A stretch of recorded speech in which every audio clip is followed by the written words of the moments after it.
to another DorkLair action figure review. Today I'm taking a look at the Mezco 112 Collective Dr. Doom. So this figure is a bit of a mixed bag for me. I kind of like it and I kind of don't. There are a couple things that I love about it. I love the body itself and the sculpture of it.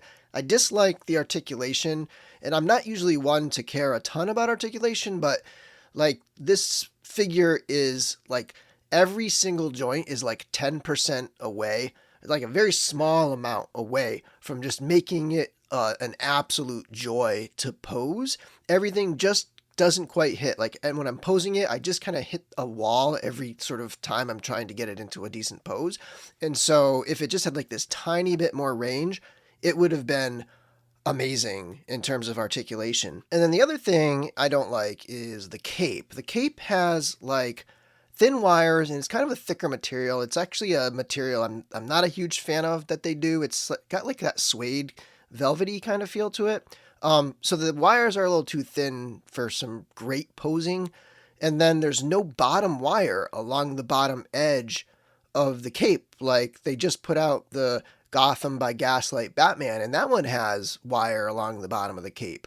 So like the cape, I really am bummed out about the cape. I feel like they've been struggling lately. You know, the Gotham by Gaslight Batman cape was good, but there's been a lot like the Death Dealer capes are just garbage in my opinion. So yeah, the cape is another issue with me. And then I have a few little QC problems. I have a broken piece that came right out of the box, and the assembly on the battery pack for the light up effect is kind of messed up. So just like a couple little things here and there. I think his hands are a little small and maybe his head is a little bit big. The body itself and the way it feels in hand and the smoothness of the joints and everything is great. I do think the tailoring is nice. Like I think the cape and the tunic and the hood and all that stuff look really good. But again, the cape is just a pain in the butt. But overall, at that $155 price point, I just feel let down at the fiddliness and the, just like kind of a lot of little things adding up to make it not the best experience. Okay, zooming in here for a close-up of the figure. Here we have that masked head sculpt, which is a very cool thing where they have these masks under there. And I don't know, like when I look at it like this, the head doesn't look too big to me. I know a lot of people are saying like because the mask is larger than the head and it's sort of on top of the head that it makes the head look huge. But I don't know, proportionally I don't feel that way until you sort of pull the hood down. And then it does look a little bit large, but still nothing too crazy in my opinion. I think it looks okay. It's a little bit out of proportion, but yeah, it's not too bad actually. And then, so there's a close-up of it. You can see his eyes through the mask, which is pretty cool. And there's a few different masks we'll talk about when we get into the accessories. And there's a look at the back of the head there. So it's all sort of technology. And then we can pop that mask off here. It just sort of pegs on lightly onto the side of the head there. And then there's Victor Von Doom. Turn the lights down here. But there's always a little softness there. But it's not too bad. I think it's pretty cool.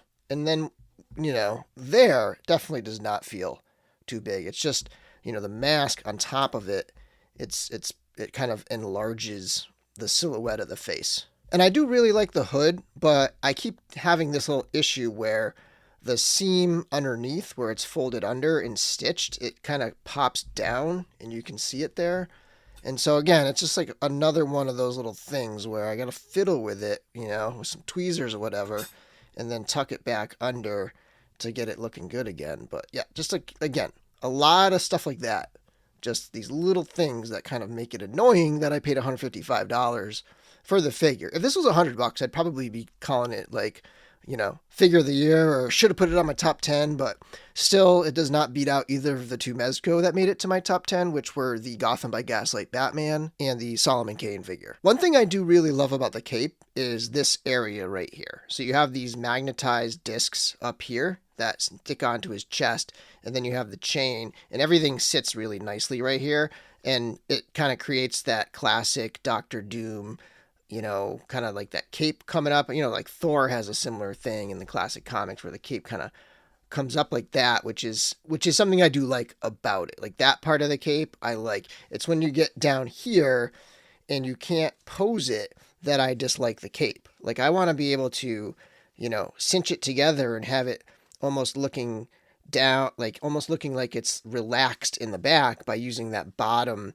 seam, but that bottom seam doesn't have a wire. Whereas with the Gotham by Gaslight Batman, it does have that wire back there. And so you can have it, posed in whichever way you want. It just makes a big difference having that wire in the bottom. One thing that would have been cool, but is totally understandable, it would have been nice if you could take the tunic off. You can't take it off. So the issue is, one, it's stitched all the way around. So you would at least have to remove an arm. But even if you remove the arms, you still would have to contend with the fact that it is like tucked underneath these plates in the back. So let me see if I can pop this plate off here. Pardon my hand. So once you get that plate off, you'll see it's nicely tucked in underneath that plate. So you'd have to do some surgery. You'd have to somehow maybe heat this and unglue this plate and all that stuff to get it out, or simply cut the tunic off if you really wanted to see what's underneath. You could maybe unstitch it or whatever, but still it's under there. So unfortunately, I'm not going to be able to show, what's under the tunic. It's not really possible unless you modify the figure. So, but you can definitely get a little glimpse of what's underneath and see that it is sculpted under there. And yeah, I want to see it. Maybe these will go on sale someday. They'll be cheaper and I'll take one and mod it all up. I'm sure somebody is going to do it very soon and post it in one of the Facebook groups. Here's a look at his arm over here. This figure was sculpted by Four Horsemen Studios, actually. They did a lot of the design work on it. And like for that mask, I think they did an excellent job with that classic look. And you've got this armor that kind of toes the line between tech and armor, like Knight's armor meets tech, right? Like he should be. And so pretty cool that some parts are die cast and some are not. This piece down here, the forearm, I believe is die cast, and then the rest I think is plastic on the arms. I think the torso is die cast because it's a very heavy figure, and at least the lower legs and knees and feet, like from the knees down, I think those are die cast. And I do love the metallic on there. I think a little weathering would have been cool, but this has a good combination of kind of lifelike metal, but also kind of cartoony comic book style, right? Like it kind of fits both pretty well. And then I look at the belt and tunic, which both look fantastic. They look really good. And like this is all really clean back here, the way it's stitched in there or tucked in or whatever. And you have some stitching, two pieces along the side there stitched. The feels a little wide at the torso, like he feels a little bulky, but he's a guy in a suit of armor, so that makes sense. I just think maybe if the belt was a little tighter, just cinched a little more, it might kind of help with those kind of comic book proportions. But it all looks really good. Like this stuff looks great all along here. Nice belt, and there's some accessories for the belt and stuff. So it is a great looking figure. It just has some issues. And there he is all zoomed out in a neutral pose so you can get a look at the overall silhouette of the figure. And he stands right at 7 inches tall to the top of that hood there, which is great because this is a big, imposing villain.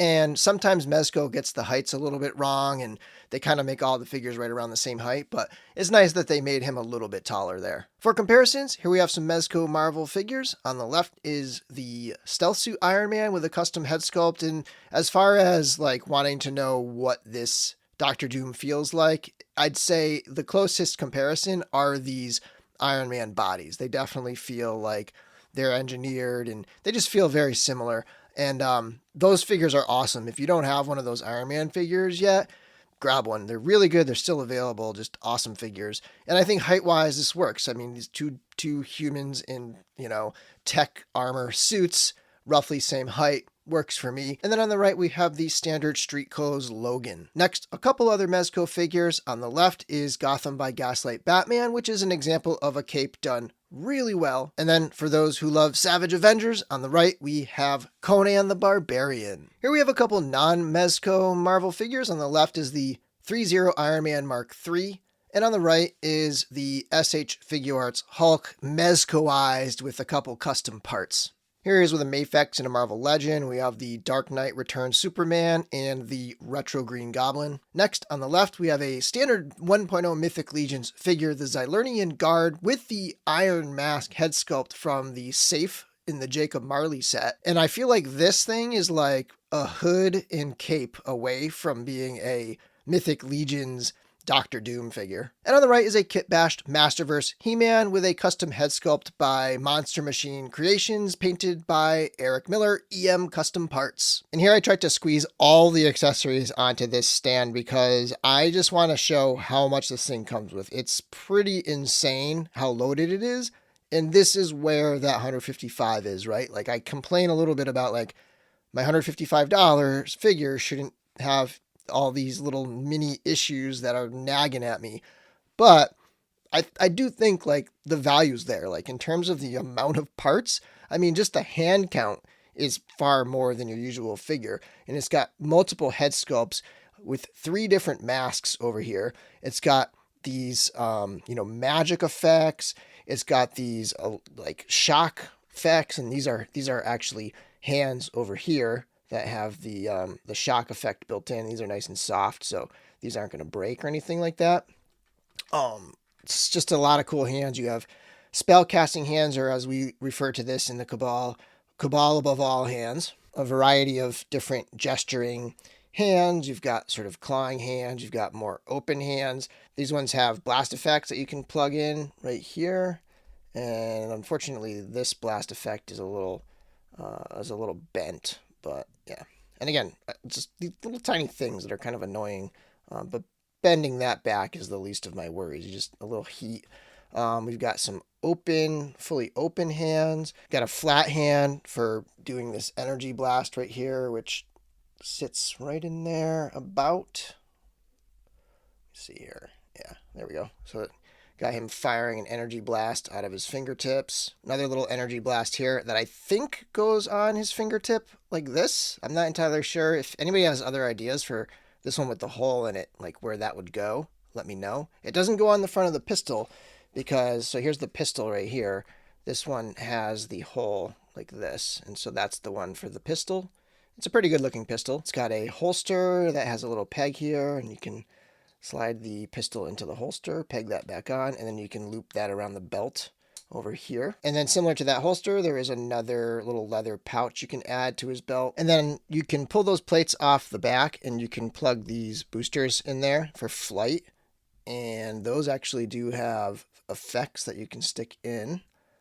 However, my other one that came with it is broken. So it's not broken. I think it's just unglued. I'm going to have to glue it back. But again, another little nitpicky thing I got to deal with on my figure here that kind of knocks it down. Got this spell effect that simply like wraps around the hand like this, but that's really neat. I like that spell there. Cast some light through that. You get some pretty cool photo opportunities with this figure. And then the big attraction here is this huge power siphon accessory that has a button that you can turn the lights on and off. And yeah, it's pretty cool, and that'll peg onto his back. I'll show you that in a second. One issue I do have here is the battery compartment. It's kind of like a love-hate situation where I like the fact that they didn't do screws this time, because it's kind of like a pain to screw every time you want to put the batteries in. But this doesn't close. Once I get the batteries in there, this little latch doesn't really close.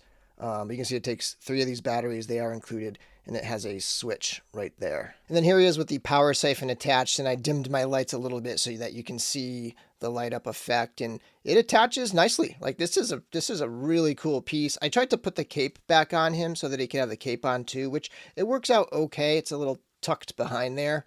But yeah, I mean, that's a pretty cool accessory right there, if you ask me. And then next up, we do have a spell book with pages that have printing on them. It's even got the little ribbon style bookmark in there and a little clasp here. So gotta be a little careful. The pages kind of get caught up in the clasp, but that clasps shut like that. So yep, so that's a pretty sweet little piece right there. And it does have a little stand for having him, you can put this piece on his wrist, and then you can have him holding the spell book. Here we have that alternate scarred up head sculpt, and I have him holding the pistol with the trigger finger, and he's got the alternate belt on there with the extra pouch in the holster. And then putting the other classic mask on him. Here's how he looks with that mask on. It's got like the open mouth sculpt there, and then there it is with the hood.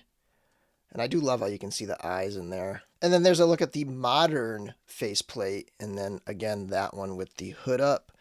Looks pretty good as well. He also comes with the usual stuff. He's got his Dr. Doom peg stand where you can pop the peg out and you can put the flight stand in. These flight arms are honestly the best flight arms around. They're so long, they're modular, you can unscrew them and make them shorter and stuff. A really strong clamp and just awesome. He also comes with one of those baggies to store the accessories, although they ain't all fitting in this one on this figure. Okay, and finally for articulation, we have the head that you can see is on the double barbell, but the neck does not have any range. There's no movement in the neck up here. At least I can't get it to move at all. I don't think there's any movement there on that neck. So that's pretty limited there. But the head itself moves really well, right? Like, get a lot of good motion out of the head. It's just that the lower part of the neck doesn't move, but that works pretty well. There's no butterfly joints. That would have been nice for trying to do his cross-armed pose, which is impossible due to the limitations here,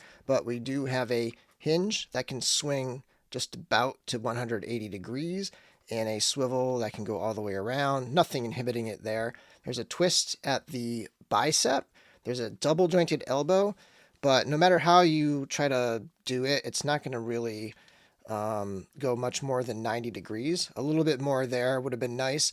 And it would have been nice if you could get him into the cross-armed pose, but that's just not, it's not going to happen. Like, you can kind of get his arms across, but like it's like way high up. So yeah, it's like almost possible. Like I said earlier, if everything had just like 10% more, I feel like you'd be able to do a lot more with this figure. And then there's a slight twist at the wrist, but it's not a perfect circle, so it's not going to twist all the way around, just a little bit, that much. And we have the split ball at the wrist. A lot of good motion there. The torso does have a ball joint at the top of the torso up here, but it doesn't get a lot of range. Like, I can barely move it like just about this much, right? Like a little bit forward, a little bit back. You know, like it's just not a lot of range there, and you can kind of twist it a little bit. And then the same thing at the waist, ball joint at the waist. You can kind of go a little bit side to side. You can twist it a little bit, but I mean, he's getting stopped here. Like, he can't really twist much further than that. When you combine them, he can only come forward a little bit, and he can come back a little bit. And again, 10% more at every point, and this would be moving really well. And then here's a look at that waist, right? Like, here's a look at that little bit of range, and you can kind of see a little glimpse of what's under the suit there. And then the legs do have a ball joint and a twist at the top of the thigh. He can come out about this far. He can kick forward, pretty good amount forward. Really nothing going backwards at all. And like I said, there's a twist at the top of the thigh. There's a double jointed knee that can come up to about 90 degrees. And then the feet are kind of interesting. They do have a ball joint at the feet where the peg comes up out of the foot and the ball is attached to that peg, and then the socket is in the ankle. So it's kind of like a reverse of what usually happens. But that gives it a little bit of rocker back and forth this way. And then it can point down a little bit and up just a tiny bit. So it's fairly limited range there, but most poses I didn't have issues in the ankles too much, but maybe that's because everything else is so limited that I can't really push it anyways if I wanted to. Anyway, overall thoughts, it's a pretty cool looking figure with a ton of awesome features. I just feel a little let down by some of the little nitpicky issues and QC problems and range, and the cape kind of sucks. And yeah, so there's just like little things that add up that don't make it feel like a $155 experience for me. Anyway, I hope this video is helpful. Thanks for watching, and until next time, may the force be with you.